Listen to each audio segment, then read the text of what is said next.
ki faɗa mini kin ji yanda nake ji har raina. Zana so ki mini izini bayyana dukkan sirrina.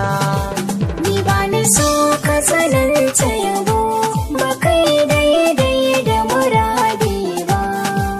Idan da wanda nake ra'ayi zan ba shi kula da mukamina. Ki tallafa ki cire shamaki abin da za ki yi miki. Ko da akan ki zana wahala ki gazgata ba ni guje miki. Yanzu ki san fita damuwa hagunki in na samu karbuwa a zuciya.